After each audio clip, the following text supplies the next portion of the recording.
Well, there's a new statewide initiative to highlight diverse Hoosier businesses. For this first leg of the Hoosier Business in Action initiative, 22 businesses from around the state have been selected for their stories of inspiration, resilience, and empowerment. Each business represents a historically underrepresented population of either minority, women, veteran, or individual with disability ownership.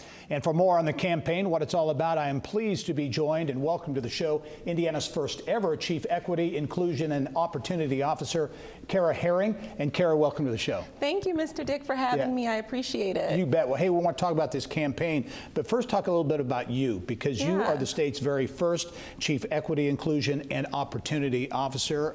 Talk about your mission, your vision, and what you want to accomplish. You've been on the job almost for 2 years now. What's your vision? Yeah, well, a lot of words in that title, but we're doing some really great stuff, and it really started with a conversation with Governor HOLCOMB and his team around how we look at equity and inclusion within the state of Indiana, and specifically looking at how we just advance quality of life for all Hoosiers through some initiatives around education, economic development, even looking at quality of life through health care, food scarcity, different things that really challenge the social determinants of health with some of our Hoosiers, and then looking at how we remove the barriers to increase positive aspects of access to those areas.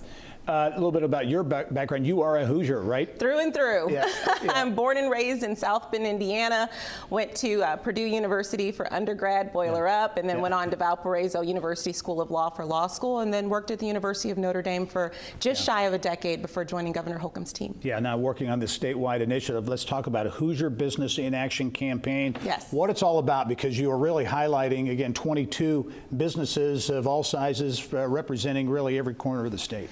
That's right, and we did 22 for 2022, worked with the Indiana Economic Development Corporation and the State Department of Agriculture to look at businesses that represented a wide range of our Hoosier economy, rural businesses, suburban businesses, urban businesses, all under the categories of either veteran, minority, women, or individual with disability owned. Yeah, so you're recognizing these companies certainly, but they're going to get something out of this too. That's right. In terms of visibility and marketing content, and the state benefits too by telling those stories. Talk about how that win-win works. That's right. So the real win for the businesses, some of them are smaller and so they don't have marketing teams. Our team has hired an Indiana videographer team, and they're going to be creating video profiles, photo profiles, sharing their stories about how they got to where they are today. And then those businesses will be able to use that content to push out on their own social media to really show the products and services they provide, and then we'll push it out on our websites and our social media as well. But for me, you know, my good friend Elaine Beadle, who's running the Indiana Destination Development Corporation, we talk about how we really want to make Indiana as attractive as possible. And so showing the diverse range of our economy and how people can come here and live a good quality of life is critical. So people can come here not just to visit, but to stay. Right. Ultimately, and this is the first year for this 22 companies, but in terms of success, how you view success maybe 2, 3, 4 years down the road, what will that look like?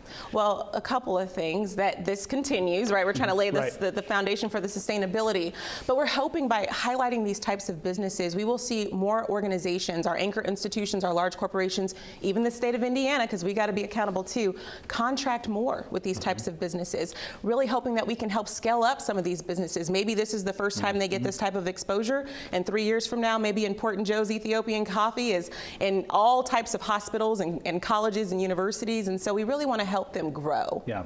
Focus on diverse Hoosier businesses. Karrah Herring is the state's Chief Equity Officer from the Office of Equity, Inclusion, and Opportunity. A lot of words there. Great to have you on the show, and look forward to having you again. Thank you.